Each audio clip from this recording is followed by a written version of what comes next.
오늘 함께 나눌 말씀은 마가복음 15장 21절 22절과 로마서 16장 13절입니다.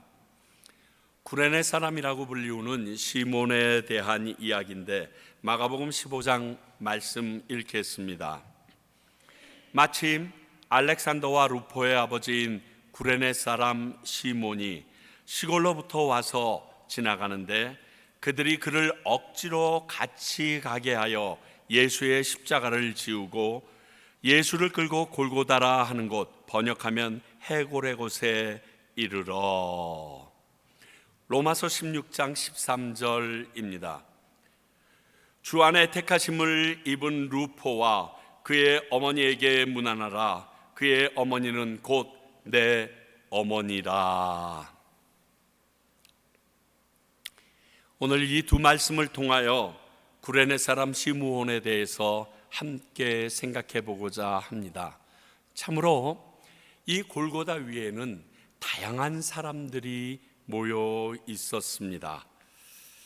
당시 로마법에 의하면 사형수는 자기 형틀을 쥐고 형장에까지 가야 했습니다. 조금 이따 우리가 함께 성찬식을 하면서 볼 영상에도 그 부분이 명확히 드러납니다.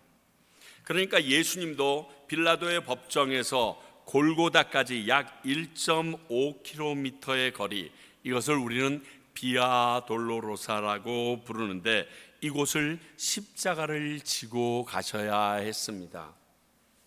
벌써 20여 년이 넘었네요. 1900이 너무 멀었다. 그러니까 그 당시에 이스라엘을 제가 갔을 때 이 비아돌로로사를 구역으로 나눈 그 구역을 하나씩 걸으면서 금요일 날 그 지역마다 주님께서 쓰러지신 곳, 그리고 주님이 얼굴을 닦으셨던 곳, 이렇게 구분을 지금은 해 놓았더라고요. 그리고 구레네 시몬을 만났던 곳, 그리고 그 구레네 시몬과 함께 가다가 쓰러지신 곳, 이렇게 다 지정해 놨는데 1.5km밖에 되지 않는 길인데 거의 평지가 없이 약간 사선으로 올라가는, 그리고 바닥은 대부분 돌로 되어 있었던 것을 제가 어렴풋이 기억합니다. 그 길을 올라가면서 예수님이 넘어지셨다는 그곳에서는 제 마음도 무너졌고, 구레네 시몬이 그곳에서 대신 십자가를 지었다, 그곳에서는 십자가를 여러 개 세워놓고 대신 질 사람들이 지고 가도록 또 장사 속을 발휘하는데 정말 지고 싶은 심정이 아주 컸던 기억이 있습니다. 오늘 이 사건은 그 거리에서 일어난 일로 이 역시 모든 사람들이 어렴풋이 알고 있는 아주 유명한 일화입니다.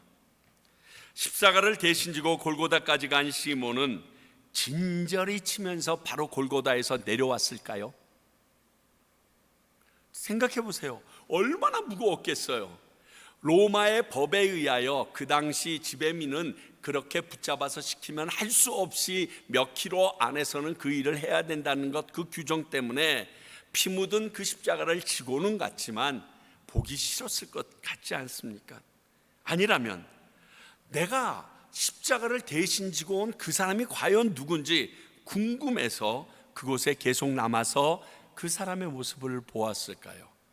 아니면 우리가 불멍 때린다고 하는데 예수님이 십자가에 못 박히는 그 장면 전체를 멍하니 넋놓고 보고 있었을까요? 이후에 시몬의 상황은 잘 몰라도 확실한 것은 그 형틀인 십자가를 지고 골고다까지 갔다는 사실은 확실합니다. 그것도 예수님과 같이 억지로 골고다에 갔던 사람입니다. 오늘 이 말씀을 통하여 골고다에 있었던 구레네 시몬을 통하여 우리들이 만나는 사람들을 좀 돌아보길 원합니다. 억지로 십자가를 진 구레네 시몬, 이 구레네는 지금의 북아프리카 리비아를 말합니다. 그러면 북아프리카 사람이 어떻게 당시에 예루살렘에 와 있었을까요? 일단 그의 이름이 시몬입니다. 이건 전통적인 유대식 이름입니다. 히브리식 이름이라는 겁니다. 아마 그는 일찍이 북아프리카로 이주해서 살던 디아스포라 유대인이든 아니면 후에 유대인으로 개종하여 이름까지 받은 유대인이었을 것으로 생각합니다. 유대교에 귀의한 사람으로. 그가 당시 예루살렘에 있었던 것은 율법에 적혀 있는 대로 유월절, 모든 성인은 세 개의 절기에 반드시 예루살렘의 성전에 와서 예배드리라고 했던 그 절기 중에 하나인 유월절이 되어서 예루살렘의 순례객으로 참여했다라고 볼 수 있습니다. 그런데 마침 그때 주님의 십자가 행진이 있었고 그 곁을 지나던 그는 졸지에 골고다까지 십자가를 대신 지는 강제 부역을 당하게 되었다고 보는 것이 가장 합리적입니다. 그런데 아셔야 될 것은 21절, 그들이 그를 억지로 같이 가게 하여 예수의 십자가를 지우고, 억지로 진 십자가라도 축복이라는 것. 시몬이 억지로 십자가를 지었던 것이 확실합니다. 나의 의사와는 전혀 상관없이 태어나 보니까 믿음의 가정이에요. 너무나 자연스럽게 어떤 때는 억지로 교회에 나가게 된 저 같은 모태신앙, 모태신앙이 아니라 모태신앙, 이런 사람들도 있고요. 청혼하러 갔는데 사랑하는 사람이 교회에 나가야 결혼해 준대요.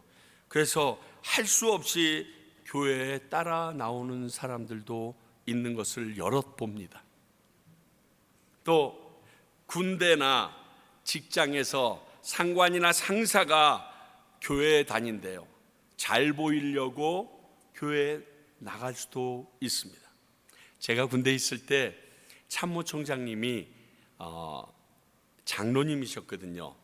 본부에 예배드리러 오시는 날이면 여기에 반만도 안 한 그 본부 교회에 별들이 얼마나 많은지 햇빛을 비추지 않아도 반짝반짝반짝반짝, 그러니까 별이 아니면 본당 안에 못 들어올 정도로 그렇게 많은 사람들이 잘 보이려고 와가지고 열심히 노력했던 것을 본 적이 있습니다. 여러 이유로 전혀 아는 사람이 없는 외국에 왔습니다. 그런데 그 나라에 대해서 아는 정보도 없고 타지 생활에 너무너무 외로워서 교회를 찾아온 사람들도 제가 이민교회를 하면서 굉장히 여럿 보았습니다. 또 불치의 병에 걸린 자녀나 사랑하는 아내 남편을 위하여 마지막 지푸라기라도 잡는 심정으로 주위 사람이 권유해서 교회에 출석하는 분들도 보았습니다. 이 모든 경우가 자기가 원해서 자발적이 아닌 상황 때문에 교회에 나오게 된 케이스들입니다. 근데 그래도 상관없습니다. 때론 우리의 의사와 상관없이 하나님의 강권으로 이루어지는 일들이 있습니다. 이것을 하나님의 섭리라고 하고 우리는 우연이라고 이야기하죠. 그 방법이 아니면 예수 믿을 상황이 만들어지지도 않고 또 예수를 자발적으로 믿을 만한 성품이 아니기에 하나님께서는 이 방법을 쓰시는 경우가 참 많이 있습니다. 오늘 구레네 시몬도 예수의 십자가를 억지로 지고 골고다에 올라갔다가 감히 이런 표현을 씁니다. 가장 행복한 십자가를 진 성경의 인물이 되었던 사람입니다. 이런 십자가는 꼭 지어보고 싶습니다. 이것은 스스로 하지 않는 사람들에게 쓰시는 방법이기도 합니다. 아니, 스스로 할 수 없다는 표현이 더 정확할지 모르겠습니다. 예수님을 스스로 믿으려고 용기를 내지도 그곳에 발버둥 치며 나가지도 못하는 그러한 사람들 말입니다. 그 먼 곳에서부터 율법에 명시한 절기를 지키기 위하여 예루살렘 성전을 찾은 아주 신실한 디아스포라 유대인이 오늘 구레네 시몬입니다. 그러나 그가 예수님에 대해서 많이 들었을 리도 없고, 들었어도 예수님을 메시아로 믿고 더군다나 직접 그분을 만나고 영접할 방법은 전혀 없었던 사람입니다. 그렇지 않습니까? 이런 부류의 사람들을 우리가 잘 아는 사람들 중에 바울이라고 불렸던 사울이라는 유대인 청년이 있습니다. 그 청년이 자기를 소개하기를 빌립보서 3장 5절, 나는 8일 만에 할례를 받고 이스라엘 족속이요 베냐민 지파요 히브리인 중에 히브리인이요 율법으로는 바리새인이요, 이렇게 본인의 정체성을 너무 정확하게 얘기합니다. 그러니까 가마리엘 문화생으로서 나는 유대인으로서는 그 어린 나이에 사내들린 공회원 회원까지 되었던 아주 유대인으로는 반듯한 사람이라는 것입니다. 그리고 그렇게 살아왔다는 겁니다. 그리고 그는 이렇게까지 고백합니다. 빌립보서 3장 6절, 열심으로는 교회를 박해하고 율법의 의로는 흠이 없는 자로다. 나는 율법에는 저촉됐다고 생각하지 않아. 예수 믿는 사람을 박해하는 것이 내 율법에 잘못된 것이라고 생각하지 않는다는 겁니다. 그렇습니다. 이런 사람들은 예수가 메시아라고 말하는 것도, 그를 믿고 따르는 무리들도 불경스러운 자들이고 지금으로 말하면 이단 취급했었습니다. 그리고 그 당시에 그 이단들은 죽이는 것이 아무런 문제가 없었기에 잡아 죽이려고 열심을 내었던 게 바로 사도 바울의 모습이었습니다. 이런 사람들을 위해서 인격적이신 하나님은 강권적인 방법을 사용하시기도 한다는 것입니다. 오늘 구레네 시몬도 오늘 이 사건이 없었으면 사도 바울과 동일한 부류의 한 사람이었을 뿐이었을 것입니다. 그래서 이런 억지로라는 방법을 사용하셔서 온 가족이 구원을 이루게 하셨습니다. 억지로 교회 나오면 구원 못 받을 것 같아요? 우리 하나님 그렇지 않아요. 하나님의 축복이 임하는 방법은요 굉장히 다양합니다. 우리는 하나님에 대해서, 예수 믿는 사람들에 대해서 융통성이 없고 왜골수라고 말하는 경우가 많습니다. 왜냐하면 진리를 바꾸거나 왜곡할 수 없는 성품을 중심으로 말하기 때문에 그렇습니다. 자, 진리의 사전적 의미를 제가 찾아보니까 이렇습니다. 현실이나 사실에 분명하게 맞아떨어지는 것, 또는 보편적, 불변적으로 알맞는 것을 뜻한다, 이렇게 적혀 있습니다. 그러니까 항상 변함이 없는 보편적인 것이 진리인데, 진리를 전해야 되는 믿는 자들이 하나님께서 예전에는 이렇게 말했는데 지금은 바뀌었어, 그리고 시대가 변했으니까 라고 그 진리를 바꾸거나 구부러지거나 다르게 해석할 수 없습니다. 근데 이 부분을 가지고 외통수라고 얘기하고 아주 불통이라고 이야기들 합니다. 그거 아닙니다. 이 진리를 믿고 따르는 사람들이 이 진리를 말할 때 융통성이 없고 고집불통처럼 보이는 이유가 여기에 있습니다. 예수 믿는 사람은 하나님의 말씀인 거기에는 왜골수가 될 수밖에 없습니다. 왜? 진리 자체가 변함이 없는 불변의 것이기 때문에 그렇습니다. 그러나 이 진리를 전하는 방법에 대해서는 각 나라, 각 사람, 각 상황에 따라 유효적절하게 융통성 있게 전달해 주시는 분이 우리 하나님입니다. 아마 하나님의 융통성은 우리의 지혜나 우리의 능력을 가지고는 못 따라갈걸요. 그분은 상상을 초월하는 방법으로 나가시잖아요. 아니, 물이 포도주가 되게 해서 예수님을 믿지 않는 사람들이 놀라 그분을 믿게 따르게 합니다. 아니, 아니, 이런 예수님을 무리를 걸어가게 해서 그 무리 위에서 배에 딱 올라타는 것을 보고 진실로 하나님의 아들입니다 라고 그렇게 절하게 만드는 그 하나님의 융통성, 그거는요 하나님의 능력이 아니면 할 수 없는 어마무시한 융통성입니다. 마가복음 5장에 보면 거라사나지라는 이방 지역 무덤 사이에 살던 귀신 들린 광인이 있었습니다.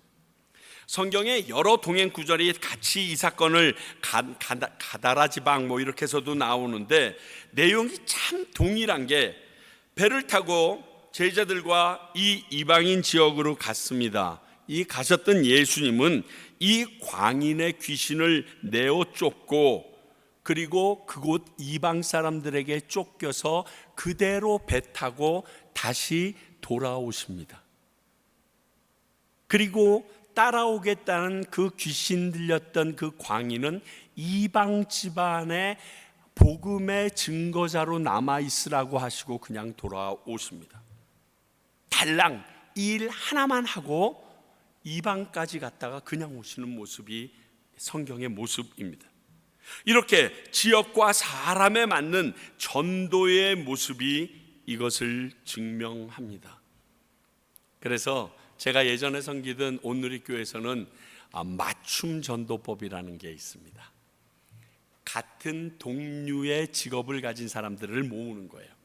기자들이면 기자들만 먹고, 의사들이면 의사들만 먹고, 주부면 주부들만 먹고, 그리고 직장인들이면 직장인들만 먹고, 그래서 그들이 가장 힘들어하는 애완과 그들이 이해하기 쉬운 방법의 연극과 영상과 드라마와 뿐만이 아니라 그 내용의 설교를 가지고 그들에게 복음을 전하는 그런 맞춤 전도가 있는데, 아주 하나님의 방법입니다. 잘 아시는 것처럼 예수님께서는 제자들을 뽑으러 갔을 때도, 나다나엘이라는 제자를 뽑으러 갔을 때 딴소리 안 합니다. 꼭 선문답하듯이 내가 무화과 나무 밑에서 너를 보았다고 뭐 이런 꼭 불교에서나 나옴직한 말을 하면서 그를 놀라게 해서 그가 주님 앞에 나오도록 하시는 그러한 각양각색의 다양한 방법을 사용하십니다. 오늘 하나님은 이 구레네 시몬을 예수 그리스도의 전달자 삼으시려고 이런 방법을 사용하여서 억지로 십자가를 메고 골고다에 올라가 예수님이 자기 자신을 위해 죽으시는 현장을 직접 목도하도록, 증인되도록 만들어 버리십니다.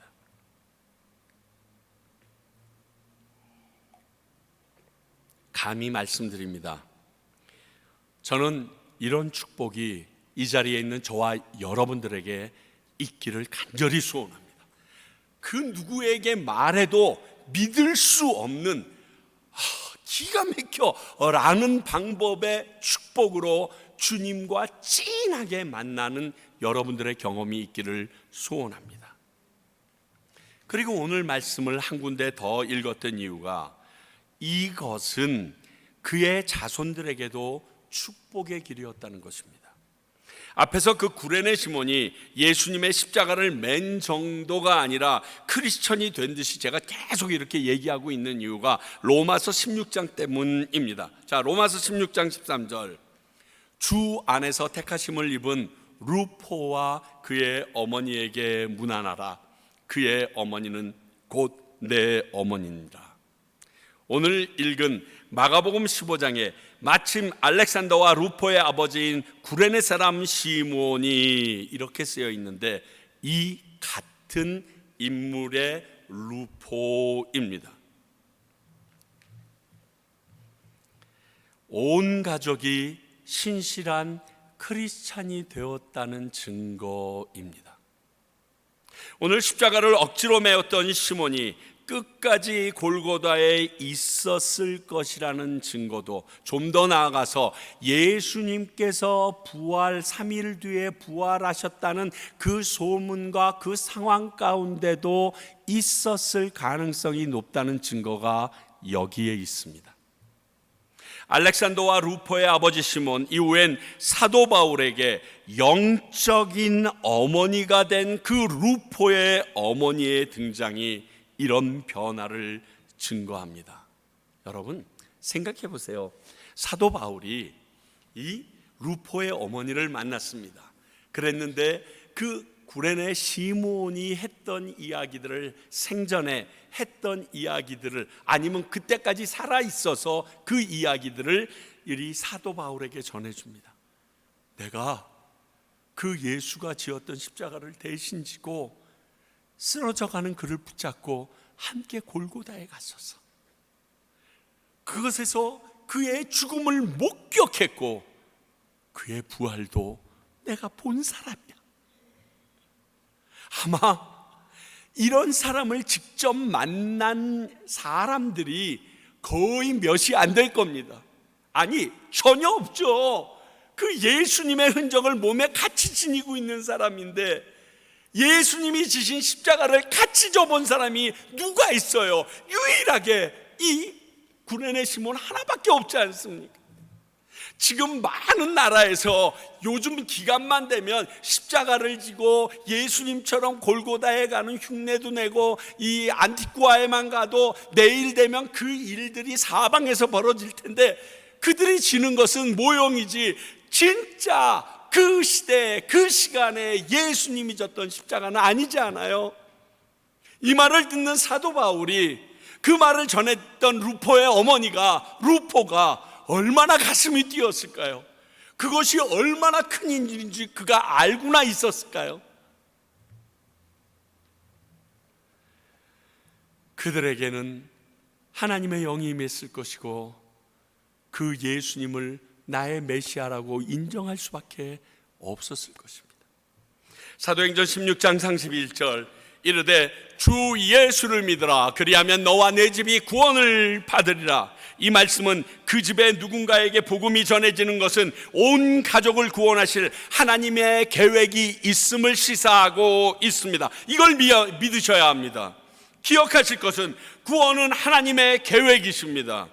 우리의 열심이 동반되어야 하지만 하나님의 섭리를 외면할 수 없는 것이 이 구원의 길입니다. 사도행전 8장을 보면요, 예루살렘 교회가 드디어 핍박을 받습니다. 그들끼리 모여서 큰 교회를 이루고 있다가 그 핍박이 있으니까 전부 다 사도행전 8장에 들어가게 되면 그 예루살렘 교회가 흩어지기 시작합니다. 그때 7 집사 중에 한 사람이었던 빌립 집사에게 있었던 일입니다. 사도행전 8장 26절, 주의 사자가 빌립에게 말하여 이르되 일어나서 남쪽으로 향하여 예루살렘으로 에서 가사로 내려가는 길까지 가라 하니 그 길은 광야더라. 가려면 갈 수 있어요. 가봤더니 풀 한 폭이 자라지 않는 광활한 광야입니다. 빌립이 갔는데 마침 그 광야를 달리고 있는 마차를 발견하게 됩니다. 그리고 그 마차에는 에디오피아 여왕 간다게의 모든 국고를 맡은 관리인 네시가 예루살렘에 예배하러 왔다가 돌아가면서 이사야서를 읽고 있는 모습을 봅니다. 그래서 그에게 다가가서 네가 읽는데 이해하느뇨? 모르겠다. 그래서 그 이사야에서 말하는 그 사람이 얼마 전에 예루살렘에 소동이 있었던 예수이고 그가 메시아라는 것을 알려주고 그에게 세례까지 베풀고 다시 가도록 합니다. 그리고 끝이에요. 그리고 빌립은 모습이 안 보여요. 없어집니다. 펑! 진짜 그대로예요. 하나님의 구원 계획은 이같이 뜬금없기도 하고 상상할 수 없는 방법이기도 합니다. 사랑하는 성도 여러분, 이걸 믿으십시오. 낙심하지 마십시오. 기도하며 복음의 증인이요 전달자로 살아가는 게 우리가 할 일이지, 그 복음이 전달되어지고 그에게 하나님의 놀라운 역사가 일어나고 그분이 예수 그리스도를 구주로 영접하는 일은 우리가 할 일이 아니라 하나님이 하실 일입니다. 사랑하는 성도 여러분, 억지로 온 자도 하나님께서 이렇게 쓰십니다. 우리가 주의 깊게 생각할 것이 이것입니다. 우리는 억지로일지는 몰라도 지금은 아니라는 것입니다. 그런 우리를 하나님은 얼마나 기뻐하실까요? 또 그런 우리가 이 고난 주간에 아마 여러분 과테말라 와서 평생 처음이실지 모르겠습니다. 일주일 내내 이렇게 와서 예배드리는 것이, 골고다 위에 십자가에 달리신 예수님을 묵상하고 기억하는 이 모습, 하나님이 얼마나 귀하게 여기시겠습니까?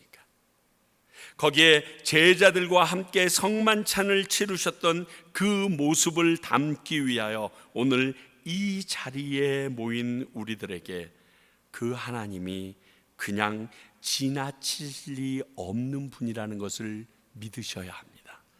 그분은 우리에게 말씀하시고 역사하시고 우리를 통하여 우리의 기도를 응답하실 분이십니다. 골고다 위에 억지로 끌려온 구레네 시몬도 이렇게 귀 세우셨다면 오직 성경만으로 들은 예수님을 나의 구주여 나의 주인으로 여기는 우리들을 외면할 분이 아니시다는 사실을 믿으셔야 합니다. 이 시간 그분이 제정하신 이 성만찬을 통하여 예수님을 내 안에 모셔드리고 내 안에 계시는 예수님의 능력으로 살아가는 시간의 시작이 되시길 바랍니다. 기도하겠습니다. 하나님 아버지, 도대체 우리가 상상할 수 없는 하나님의 섭리를 오늘 보기를 원합니다. 그리고 나를 위하여 죽으신 그 예수 그리스도를 경험하길 원합니다. 인간들이 세운 것이 아니라 하나님이 세우신 것이기에 저희들이 믿고 나아가옵나니 우리와 함께 하시고 우리를 받아 주시옵소서. 예수님 이름으로 기도합니다.